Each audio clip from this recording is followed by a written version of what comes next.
Assalamualaikum. Alhamdulillahirrahmanirrahim. Wassalatu wassalamu ala sayyidina Muhammadin wa ala alihi wa sahbihi ajma'in. Amma ba'du. Selamat datang kepada Bapak dan Ibu guru penghadir presentasi modul 1.4 tentang budaya positif di SMK 1 Rangkas Bitung. Selamat salam tercurahkan kepada junjungan kita yang Muhammad sallallahu alaihi wasallam, keluarganya, sahabatnya, hingga umatnya sampai akhir zaman. Amin ya rabbal alamin. Baiklah Bapak dan Ibu, saya mempersingkat waktu saja. Pada kesempatan hari ini saya akan mempresentasikan pembelajaran kebutuhan dasar manusia dan dunia berkualitas yang akan dibahasnya tentang disiplin positif dan nilai-nilai kebajikan universal,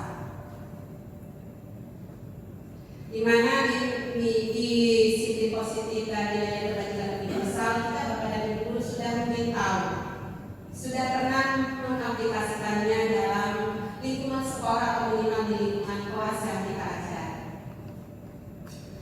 Keberagaman yang kita mungkin pernah cermati dari tingkah laku siswa ataupun kejadian-kejadian yang pernah kita temui itu bisa berkaitan dengan disiplin. Hal-hal yang pernah kita lihat dan nampak sendiri di kelas berarti banyak tentang disiplin atau ada yang indisiplinnya, di mana nilai-nilai kebajikannya sebagai Bapak dan Ibu guru mungkin sudah tahu, tapi mana sih yang sebetulnya yang lebih spesifik tentang nilai-nilai kebajikannya.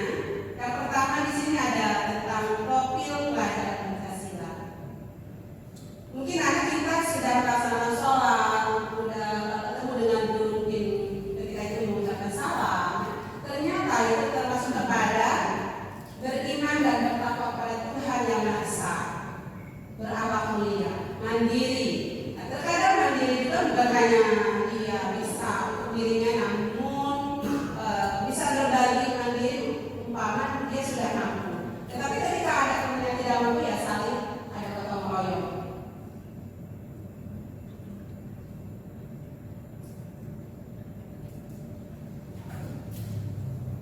Yang kedua, di nilai-nilai kebajikan, di sini ada sikap murid. Ya saya yang pertama toleransi. Karena siswa juga kan tidak toleransi. Ada berbeda agama, ada di situ mah agamanya ini, padahal tidak begitu. Kita saling menghargai. Guru juga bisa menghargai terhadap anak murid, begitu juga murid terhadap gurunya. Karena ada guru yang nonis, ya tetap kita saling menghargai. Tidak kita mencipta atau menyeleweng. Keduanya integritas, mandiri, menghargai, antusias, empati, pengetahuan, kreativitas, kerjasama, dan percaya diri. Yang selanjutnya, yang ketiga ada 9 pilar karakter yang disebut Indonesia Heritage Foundation. Yang pertama cinta Tuhan. Yang kedua kemandirian dan tanggung jawab, ketika kejujuran. Jadi itu harus tertanam pada diri anak kita. Karena di sini kita ibaratnya membudayakan positif, nilai-nilai kebajikan yang seharusnya itu dimiliki oleh siswa kita. Dan gurunya juga sama, harus terbentuk budaya positif agar semua orang yang ada di sekolah SMK 1 ini bisa semuanya tercipta dengan budaya-budaya atau nilai-nilai yang kebajikannya nampak. Bukan hanya saling membuli atau apa, tidak. Karena kita itu bukan cerminan dari karakter Pancasila. Selanjutnya Pak Den, yang selanjutnya ada petunjuk seumur hidup dan keterampilan hidup. Di sini kita harus dapat dipercaya. Artinya ketika kita mendapatkan amanah, nah itu laksanakan sesuai apa yang tadi dipesankan atau diamanahkan. Jangan sampai kita langgar. Lurus hati. Lurus hati kalau yang kita sudah amanah, insya Allah apapun juga yang terbaik, menjauhi semua larangannya, mendekatkan berarti kita jalankan perintah. Itu kan intinya kalau semua orang memegang teguh tentang agamanya, insya Allah kita berjalan dengan baik. Pendengar yang aktif, tidak merendahkan orang lain, memberikan yang terbaik, ya kepada orang lain, memberikan kita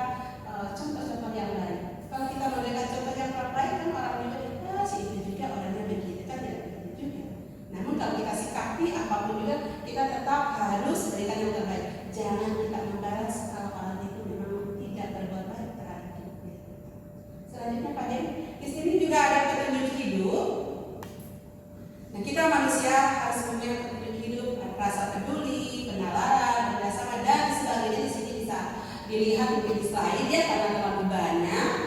Saya menyebutnya satu persatu, langsung saja ke the seven essential values. Jadi ada rasa empati.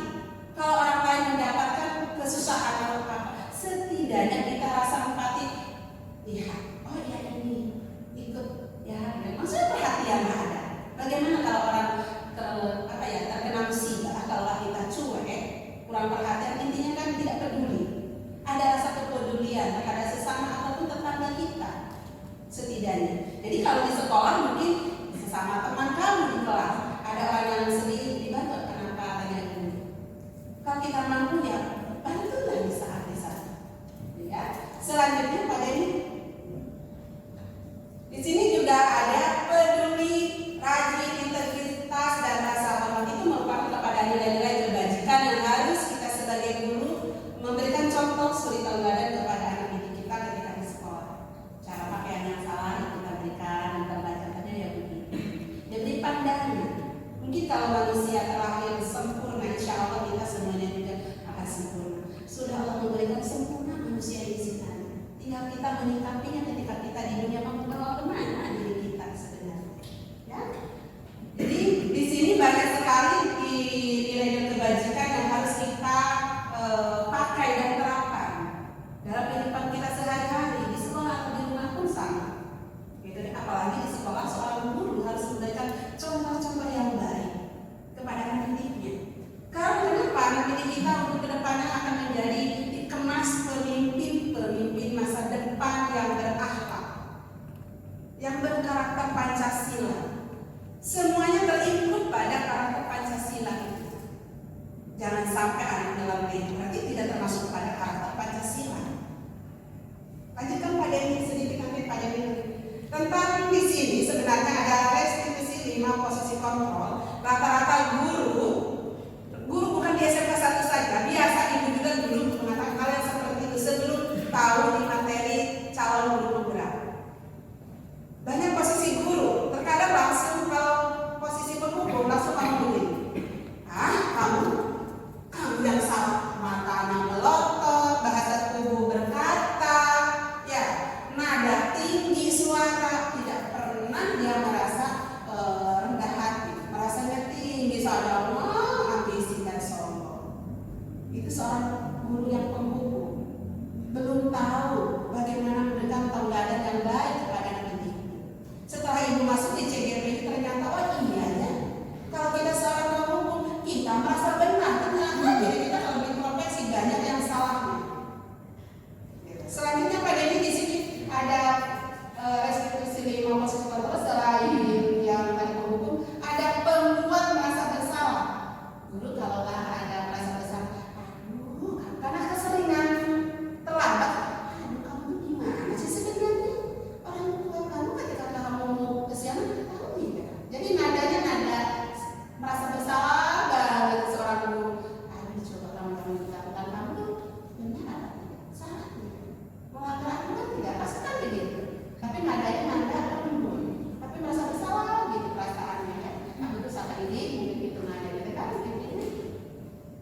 Selanjutnya pada yang ketiga sebagai teman, guru sebagai teman. Ada juga yang guru sebagai teman, mungkin bahasanya juga ada senyum atau pelan atau merasa bersahabat atau merasa ditegang, jadi dielus atau apa.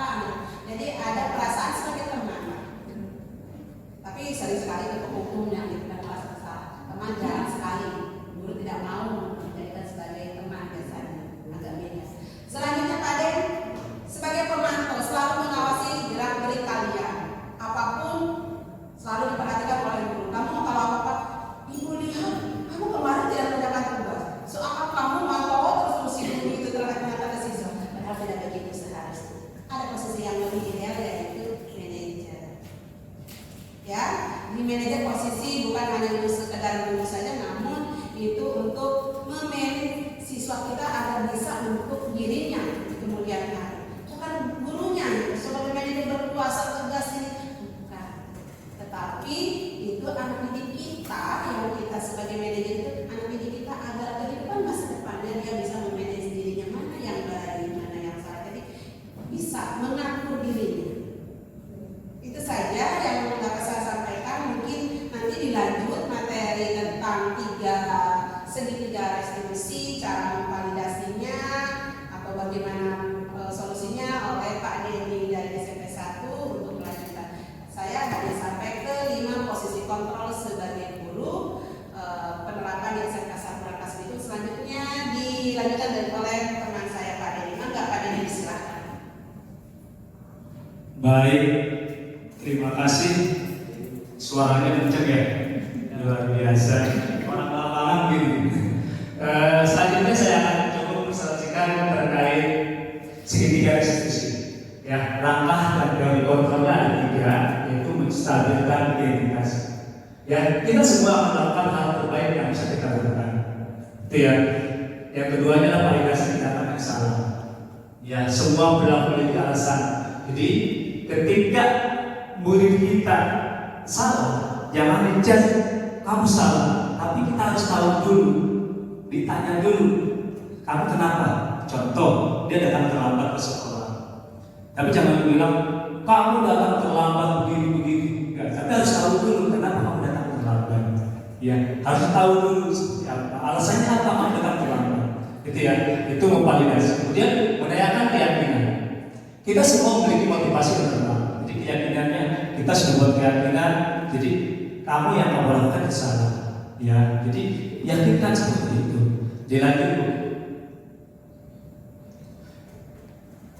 Segitiga restitusi stabilkan identitas bentuk pernyataannya seperti ini. Setiap orang pasti pernah melakukan salah. Setiap orang pasti pernah melakukan salah. Kamu bukan satu-satunya orang yang pernah melakukan hal ini. Ya, ini contoh. Terus ada cara yang lebih efektif untuk mendapat apa yang kamu butuhkan. Itu pernyataannya. Kemudian meyakinkan keyakinan. Bentuk pernyataannya adalah keyakinan kelas apa yang telah kita sepakati. Biasanya dalam kita ini keyakinan kelas terlebih dahulu. Ya, kemudian ketika murid kita melakukan kesalahan, baru kita lihat kelas seperti apa. Seperti itu. Ya, kamu ingin menjadi orang seperti apa? Itu tentang pernyataannya. Kemudian dilanjut. Contoh dialog ditampilkan identitas seperti ini. Bagian dasar dari segitiga bertujuan mengubah identitas anak dari orang yang gagal karena melakukan kesalahan jadi orang yang sukses. Jadi mengubah identitas anak dari orang yang gagal karena melakukan kesalahan. Ketika anak melakukan kesalahan, ya, kemudian kita perbaiki, kita lakukan pendekatan supaya ketika dia melakukan kesalahan tidak diulang lagi, maka si anak itu akan menjadi lebih berkarakter. Seperti itu. Ya, kemudian contoh dialog tentang validasi tindakan. Ya, di validasi tindakan atau sebelum tindakan, kalimat-kalimat ini mungkin terdengar asing buat guru, namun bila dikatakan dengan nada tanpa menghakimi akan memvalidasi kebutuhan mereka. Contoh seperti ini. Padahal kamu bisa melakukan yang lebih buruk dari ini, ya. Padahal kamu bisa melakukan yang lebih buruk dari ini. Contoh validasi, ya. Kamu pasti punya alasan apa melakukan hal itu. Yang harus saya katakan yang terkait masalah datang terlambat, ya. Lebih baik bisa datang aja sekolah terlambat seperti itu, ya kan? Ya. Makanya itu akan lebih menyakitkan kalau bahasa seperti itu. Ya, dilanjut. Contoh dia menanyakan keyakinan, ya. Apa yang kita percaya sebagai kelas atau keluarga. Jadi kita akan membuat keyakinan kelas terlebih dahulu, kemudian kita tanyakan dari keyakinan itu seperti apa sih? Apa yang kamu lakukan? Coba lihat di keyakinan itu. Sama nggak apa yang kita buat? Kamu salah atau tidak? Seperti itu. Kemudian contoh dia tentang menanyakan keyakinan bersama. Penting untuk menanyakan ke anak kehidupan seperti apa nanti yang mereka inginkan. Ya, ketika anak itu yang disiplinnya tidak baik, tidak kurang baik, ya, kamu mau jadi apa sih? Seperti itu, ya. Kalau kamu mau jadi orang sukses, jadi kamu harus menjadi orang yang paling disiplin terlebih dahulu. Disiplinkan diri kamu terlebih dahulu, ya. Kedepannya, kalau kamu sudah disiplin, maka kamu akan menjadi orang sukses. Seperti itu. Contoh dialog, lanjut.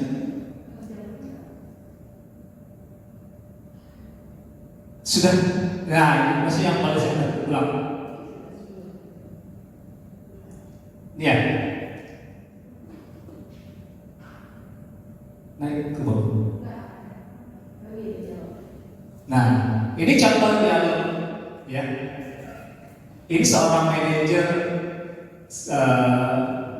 Biasanya kalau manajer itu kan, kalau kita sebagai penghukum datang langsung ngomongnya udah kemana-mana deh, ya.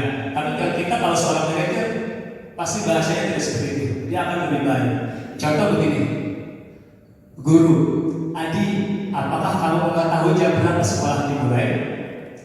Adi menjawab, tahu Pak, jam 7.00. Terus guru bertanya lagi, iya, jadi kamu terlambat. Kira-kira bagaimana kamu akan memperbaiki masalah itu? Adi menjawab, saya bisa menanyakan teman saya Pak, untuk mengejar tugas yang tertinggal. Guru, baik, itu bisa dilakukan. Apakah besok akan ada masalah untuk kamu agar bisa hadir tepat waktu ke sekolah? Adi menjawab, tidak Pak, saya bisa hadir tepat waktu. Guru, baik, saya hargai usahamu untuk memperbaiki diri. Bagaimana perasaan guru diperlakukan seperti itu? Ya, jadi di manajer ini lebih tegas, lebih nyaman ke anak didiknya, gitu ya. Tapi beda dengan versi penghukum, ya. Kalau penghukum udah rambut panjang, rapi ke potong, iya nggak? Ya, terus bajunya nggak masukin. Kamu pernah mengamalkan diri bahasa itu kalau menghukum langsung. Nah, yang saya lakukan seperti itu Bu. Sebelum saya masuk CGP, tapi setelah mengikuti CGP, saya tahu, oh ternyata ya harus memperbaiki diri. Jadi seperti itu. Nah, ini posisi manajer ini, posisi kita seorang guru ya harus lebih, yang lebih idealnya di sini. Itu ya Bu ya. Jadi pengalaman sebelumnya yang sebelumnya saya tidak tahu tentang di CGP ini, akhirnya terjawab sudah. Oh ternyata kita itu bukan sekadar posisi kontrol, kita bukan di posisi yang menghukum saja, bukan teman saja. Justru kita harus ada di sini posisi. Itu ya. Itu saja Bu yang bisa saya presentasikan. Setelah itu nanti saya kembalikan dulu ke Bu Haji Arvina, mangga. Baik, terima kasih Pak Denny. Sedikit saya akan merefleksi apa yang tadi sudah disampaikan diri saya sebagai narasumber dan Pak Denny. Kedua-duanya sudah menyampaikan. Kita kaitkan sedikit dengan filosofis pendidikan nasional, yaitu dari Bapak Pendidikan Indonesia Ki Hajar Dewantara. Masih ingatkah semboyannya? Ada yang tahu Bapak dan Ibu?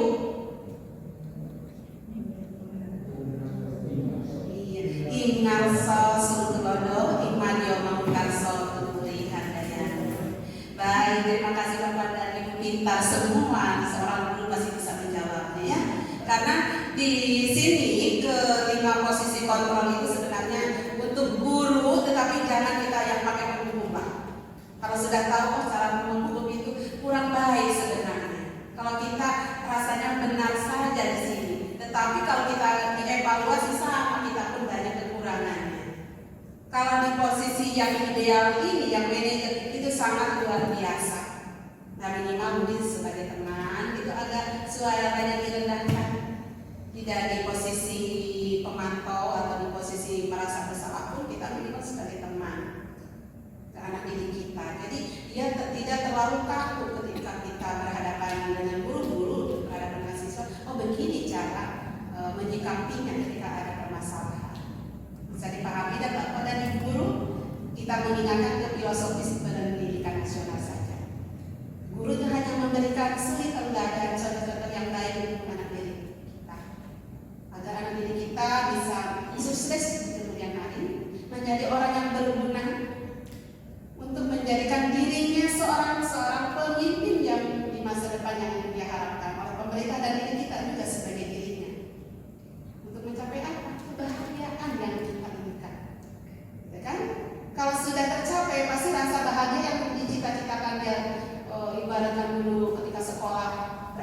ingin jadi ini, jadi tercapai. Nah, di sanalah merasa ada kepuasan tersendiri bagi siswa yang dulunya saya punya anak-anak ini cita-cita.